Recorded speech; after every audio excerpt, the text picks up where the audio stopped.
A diesel-electric submarine lies intact on the seabed, 73 meters down in the Herd Deep. Her torpedo tubes face forward into the darkness. Her hull shows no blast damage, no collision scars. But something's missing, a single component that should be there, jutting from her deck. In April 1951, HMS Affray submerged with 75 men for a routine training dive in the English Channel. She never surfaced, and when divers finally reached her, what they found didn't match what the Navy said happened. In June 1951, HMS Reclaim located the submarine using sonar and grappling hooks, 41 nautical miles St. Catherine's Point on the Isle of Wight, coordinates approximately resting at 73 meters in a deep trench. The Herd Deep's strong currents and near-freezing water made any approach dangerous. Salvage crews managed to raise one object, a section of her snort mast, snagged by a grapnel and brought to the surface. The waters where Affray went down aren't just deep,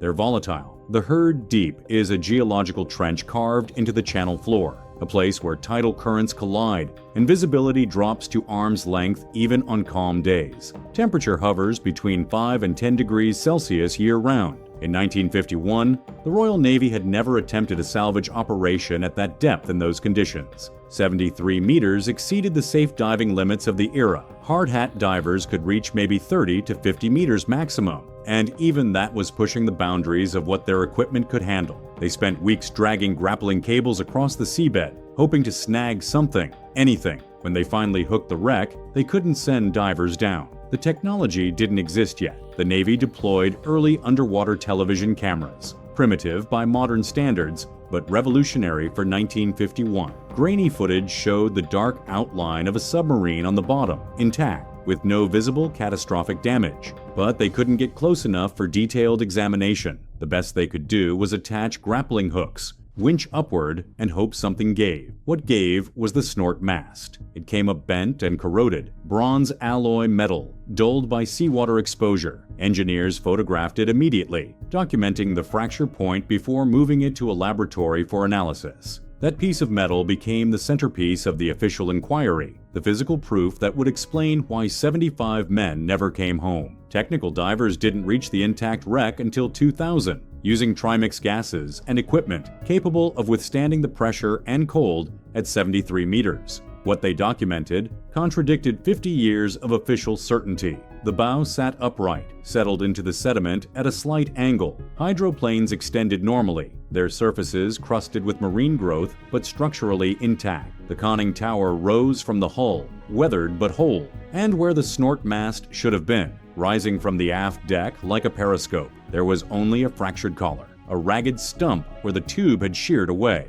The divers shot video footage, careful not to disturb anything. Under British law, the wreck is a protected war grave, designated under the Protection of Military Remains Act 1986. No artifacts can be removed. No entry into the hull is permitted. They could only document what they saw from outside. A submarine that looked like it had been frozen in time, lying on the bottom as if waiting for orders to surface that would never come. Most submarine losses leave debris fields or imploded sections. When a submarine exceeds its crush depth, the hull collapses inward with explosive force, scattering wreckage across hundreds of meters of seabed. When a submarine suffers catastrophic flooding at shallow depth, emergency blow attempts often damage ballast tanks, leaving visible ruptures. Affray showed neither. She looked like she'd simply settled to the bottom and stopped. The missing mast became the central forensic clue, but its absence raised a darker question. If the mast failed, why didn't the crew surface using emergency procedures? Submarines are built with redundancy, multiple ballast tanks, each capable of being blown independently, emergency blow systems that use high-pressure air to force water out of tanks in seconds, backup power systems,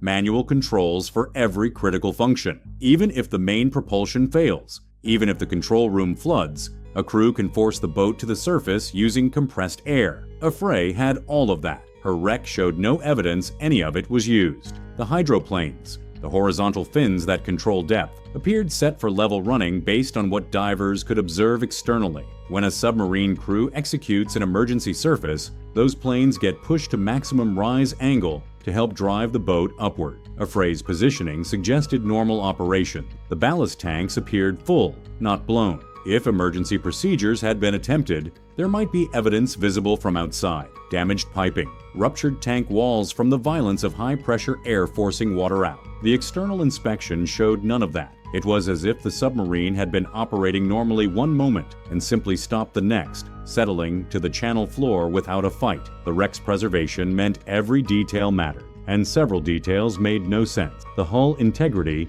appeared near perfect from external examination. No buckling from implosion pressure. No tears from collision with another vessel or the seabed. The only significant damage was at the mast base, and even that was a clean break at the collar. For a submarine that supposedly flooded catastrophically, Affray looked remarkably intact. Divers noted something else: the relative absence of external debris. When submarines sink violently, loose equipment gets torn away, railings bend, external fittings break off. Affray's deck appeared relatively clean, her railings largely intact. Even the external torpedo tube doors remained closed, their mechanisms still in place after nearly 50 years underwater. It didn't look like a disaster. It looked like a controlled descent that simply never reversed. The hull was intact. The systems looked functional from outside. So why did 75 men stay inside? On April 16, 1951, she departed Portsmouth for exercise training spring, a simulated wartime patrol using the snorkel system,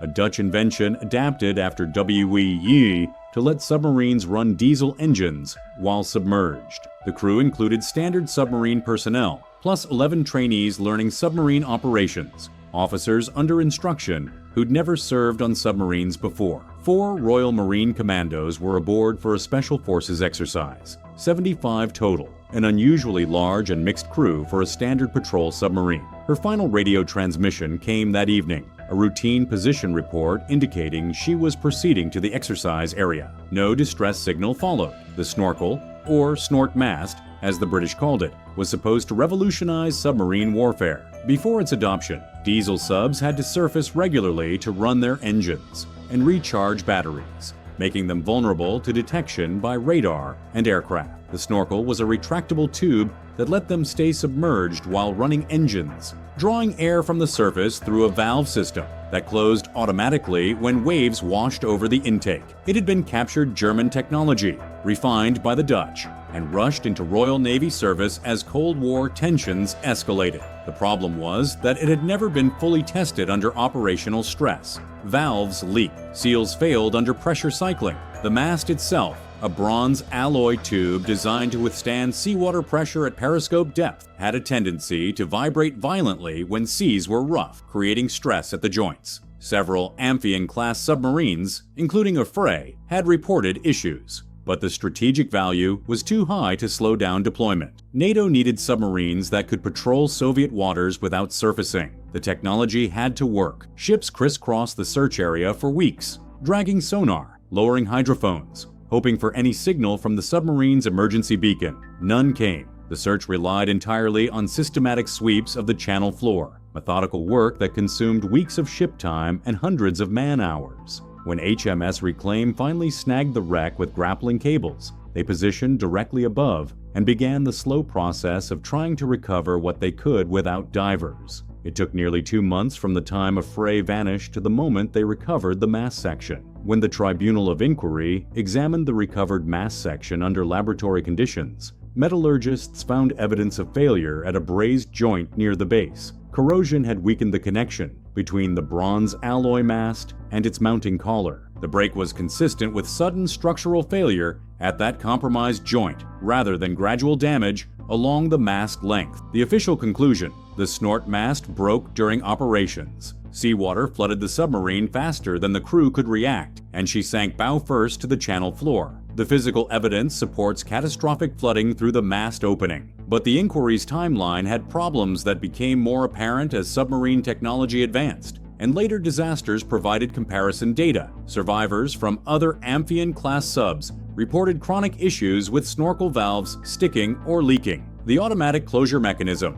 designed to seal the intake when submerged, sometimes failed, allowing water to pour down the tube directly into the engine room. Affray's maintenance logs, never fully released to the public, hinted at earlier malfunctions. Repair records showed valve seals had been replaced multiple times in the months before the final dive. Engineers had noted vibration issues at certain depths, and recommended limiting snorkel operations until the mast could be reinforced. But the submarine was cleared for duty anyway. What the Navy called routine maintenance records told a different story when examined closely. Affray had reported snorkel problems on at least 2 previous exercises. On one occasion, the mast had stuck in the extended position and couldn't be retracted, forcing the submarine to surface and make repairs at sea. On another, the intake valve had flooded the engine room with spray, though not enough to threaten the boat. Both incidents were logged, noted, and filed. The submarine returned to service each time after repairs. Britain was rebuilding its fleet while funding was tight, decolonization was draining resources,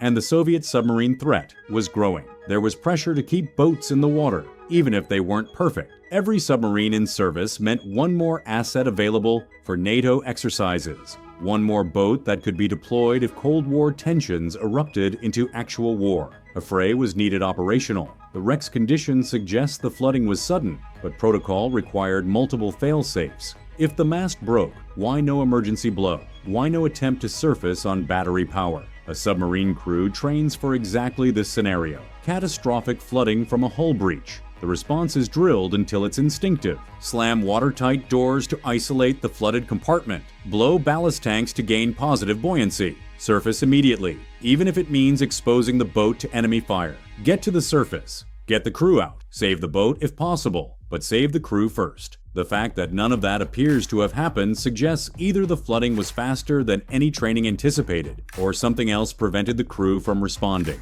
Modern submarine accidents provide context. When USS Thresher imploded in 1963, investigators found evidence the crew had attempted emergency procedures right up until the hull collapsed. When Russian submarine Kursk sank in 2000, survivors in the aft compartment lived for hours, attempting repairs and trying to signal rescuers. Submarine crews fight to survive. They don't give up. They execute procedures even in hopeless situations. Based on external examination, Affray's wreck suggests the crew never mounted that fight. The mast explained how water got in. It didn't explain why no one got out. External surveys show the fore and aft hydroplanes in what appears to be neutral position, as if the boat was maintaining depth normally when disaster hit. The external torpedo tubes remain in place, loaded. No emergency jettison to gain buoyancy. The conning tower hatch appears closed, standard for submerged operations, with no external damage suggesting crew attempts to force it open under pressure. In submarine emergencies, crews will jettison anything to reduce weight and gain buoyancy.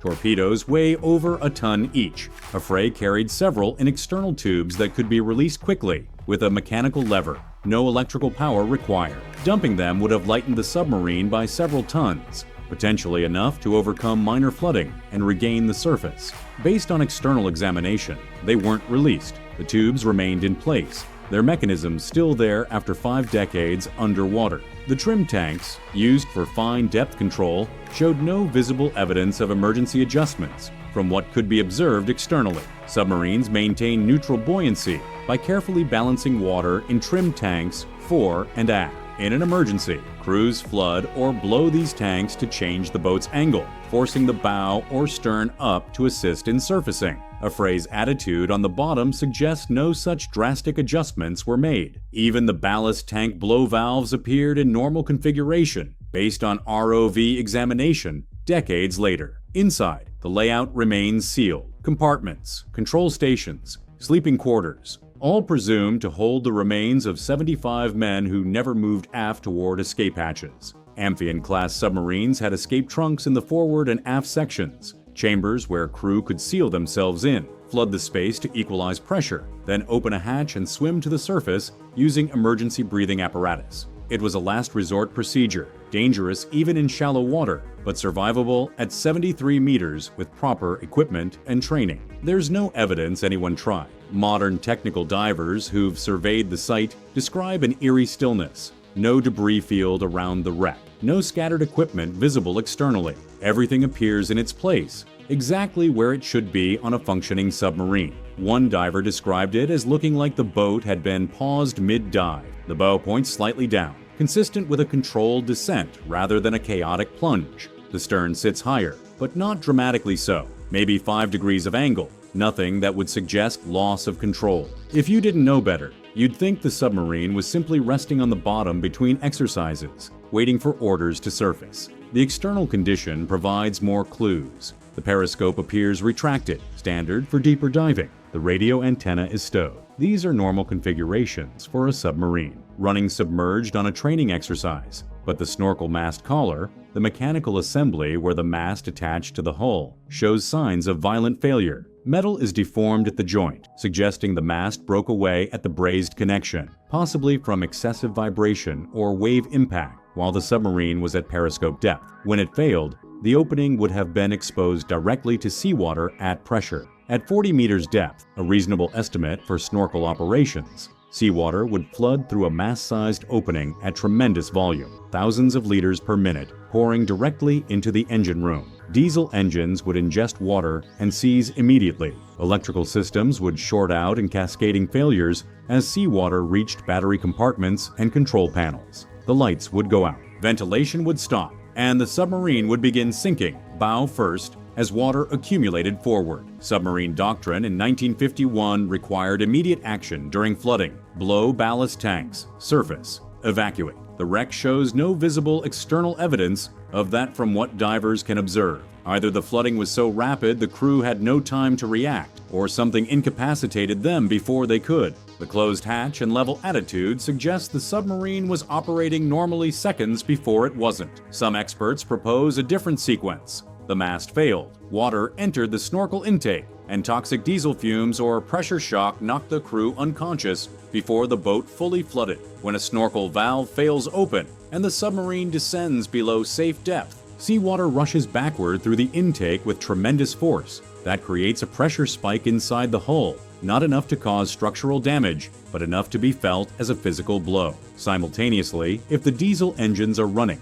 they can suck air out of the interior faster than it can be replaced, creating a vacuum effect. Men have been knocked unconscious in seconds under those conditions. The pressure change affects the inner ear, causing immediate disorientation. The vacuum effect can rupture eardrums and cause rapid hypoxia, as oxygen is pulled from the air. Some naval engineers believe that's what happened aboard Affray. The mast broke at its corroded joint, pressure and vacuum effects incapacitated the crew almost instantly, and the submarine flooded, while 75 men lay unconscious at their stations. It would explain why external examination shows no evidence of emergency procedures, why the ballast tanks appear never to have been blown, why no one seems to have moved toward escape trunks. If the entire crew was unconscious within seconds of the mast failure, they never had a chance to respond. The submarine would have continued its descent on momentum, eventually settling bow first as water filled the forward compartments. The wreck can't confirm that theory. The sealed compartments hold the answers,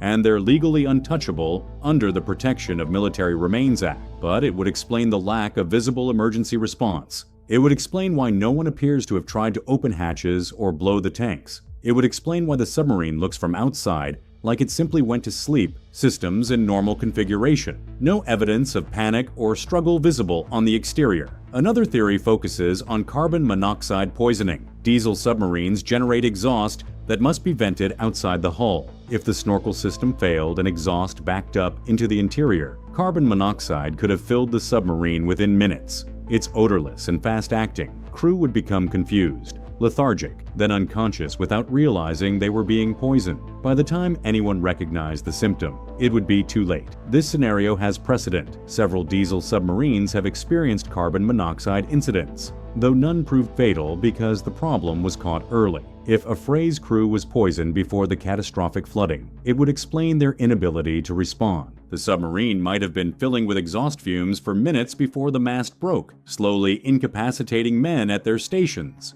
When the mast finally failed at its corroded joint and flooding began, there was no one conscious to react. If they had time to close the hatch, they had time to react, unless they didn't know they were sinking. The UK's Protection of Military Remains Act, passed in 1986, designates the site forbidden to salvage or disturbance. Families of the 75 lost men opposed any recovery operations, wanting the wreck left as a memorial. The single artifact brought up in 1951, the fractured mast segment, sits in the Royal Navy Submarine Museum in Gosport, a piece of bronze alloy that answered one question and created a dozen more. That mast section is displayed, positioned to show the fracture point where the brazed joint failed. It's corroded, dulled by decades underwater before recovery. with the break clearly visible, a separation at the welded connection where bronze alloy met the mounting assembly. Metallurgists who examined it in 1951 found the break was consistent with corrosion at the joint. The connection had weakened over time, subjected to stress from vibration and pressure cycling with each dive.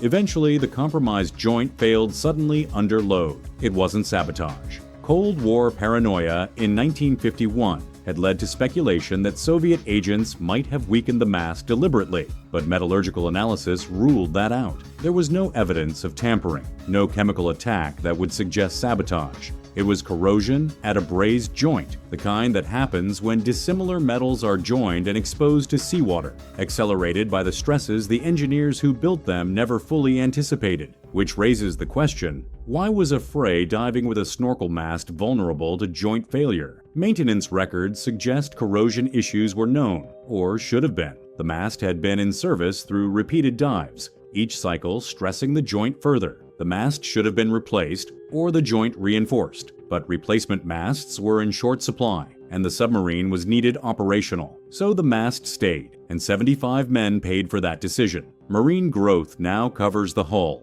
Anemones, soft corals, algae colonizing the structure. Ecologically, the wreck supports a cold water ecosystem, a small reef in the herd deep where marine life has found shelter in the steel skeleton, fish school around the conning tower. Crabs inhabit the spaces between hull plates. Divers report the site is beautiful in a haunting way, life thriving on death. Historically, the loss exposed the risks of Cold War-era naval innovation. Technology rushed into service under Soviet threat, with crews as test subjects. Britain wasn't alone in pushing submarines beyond safe limits during this period. The Americans lost USS Cochino in 1949 to a battery explosion during an intelligence-gathering mission near Norway. The French lost Sibylle in 1952, under circumstances never fully explained. Every NATO navy was racing to adapt wartime technology for a new kind of conflict, one fought in the depths where radar couldn't reach and aircraft couldn't patrol. Submarines were the strategic edge. They could approach hostile coastlines undetected, gather intelligence, deploy special forces, and in the event of war, attack enemy shipping with near impunity. But the technology was experimental. Snorkels were unreliable. Battery systems were prone to fires and explosions. Diving deeper and staying submerged longer pushed hulls to their structural limits, and men like the 75 aboard Affray paid the price for that urgency. Emotionally, the loss never gave closure. No bodies recovered, no final messages found. Unlike surface ship disasters, where survivors can describe final moments or wreckage yields personal effects in letters, Affray's families got nothing, just a closed hatch 73 meters down, and a Navy report that blamed a corroded joint. Mothers and wives were told their men had drowned, but the mechanism of death remained vague. Were they conscious when the water came in? Did they suffer? How long did it take? The Navy couldn't answer those questions in 1951, and the protected status of the wreck under the 1986 Act means they'll never be answered now. The interior of the submarine holds whatever evidence remains. Logbooks documenting the final minutes, control settings showing what procedures were attempted, personal effects that might include last letters or journals, all of it sealed away, protected by law, and by the simple fact that disturbing a war grave would answer historical questions at the cost of human decency. The wreck contradicts the idea of a routine accident based on what can be observed externally. Routine failures leave evidence of human response. Opened hatches, deployed escape gear, distress buoys released to mark the position and signal for help. External examination of Affray shows none of that. The metallurgical findings ruled out sabotage, but they didn't explain the crew's apparent inability to respond in those final moments. Some speculate classified orders kept the sub deeper than safe limits, testing snorkel endurance for NATO. The Cold War demanded intelligence on how deep submarines could operate while snorkeling, how long they could stay submerged, how far they could patrol without surfacing for battery recharge. Affray may have been pushing those boundaries when the mast failed. Exercise Training Spring was officially a routine patrol simulation, but exercises often serve dual purposes, training crews while simultaneously gathering performance data on new systems. If Affray was testing snorkel depth limits when the mast failed at its corroded joint, the Navy would have had every reason to classify the details and release only a sanitized version of events. Admitting that experimental operations contributed to the loss would have damaged public confidence and raised uncomfortable questions about whether strategic advantages were worth crew lives. Better to blame equipment failure and move on. Others suggest a secondary failure, electrical fire, carbon monoxide leak, even a battery explosion, that the inquiry minimized to avoid scandal. Diesel submarines are inherently dangerous environments. Battery compartments produce hydrogen gas that can explode if ventilation fails. Engine rooms generate carbon monoxide. Electrical systems run at high voltage through seawater-resistant insulation that can fail and cause arcing fires. Any of those could have incapacitated a crew before flooding became the primary threat, and any of those would have been embarrassing admissions for a Navy trying to project strength during the Cold War's early years. Britain's military was under intense scrutiny. The empire was dissolving. Resources were constrained. Rivals were watching for any sign of weakness. A submarine lost to a corroded mast joint was unfortunate. A submarine lost to systematic safety failures would have been a scandal that undermined confidence in the entire fleet. The truth likely sits in sealed compartments 73 meters down, in logbooks and control panels no one will ever read. The control room would have records of depth, speed, and system status right up until power failed. Gauge needles frozen at their final readings. Switches in positions that would tell trained eyes exactly what the crew was trying to do. The captain's log would note any anomalies before the dive, unusual sounds, equipment malfunctions, concerns about weather or sea state. Personal effects remain with the men who carried them. Letters from home tucked in locker spaces, photographs of wives and children, journals where crew members might have recorded thoughts about the new snorkel system, complaints about maintenance delays, observations about how the submarine handled during previous dives. All of it preserved in cold darkness, protected by law past 35 years after the sinking, and by the simple fact that disturbing a war grave would answer historical questions at the cost of human decency. The families made their choice in the years after the loss. Leave the wreck untouched. Let it be a memorial, not a museum exhibit. Some families wanted recovery. They wanted to bury their men on land, in marked graves where they could visit and mourn. But most wanted the submarine left as it was, a tomb for 75 men who died together and deserved to rest together. That decision has historical consequences. We'll never know for certain what happened in those final seconds. We'll never read the control room logs or examine the equipment settings. The wreck will continue to deteriorate slowly, bronze and steel corroding in the cold salt water, until eventually the structure collapses and the evidence is lost forever. Future generations will have even less information than we do now, but perhaps that's appropriate. HMS Affray isn't just a historical artifact, it's a grave, and some questions don't need answers if getting those answers requires disturbing the dead. 75 men went down with a submarine that looked ready to surface, and the only part that made it back up was the part that broke. One question's never been settled. What did the crew know in those final seconds?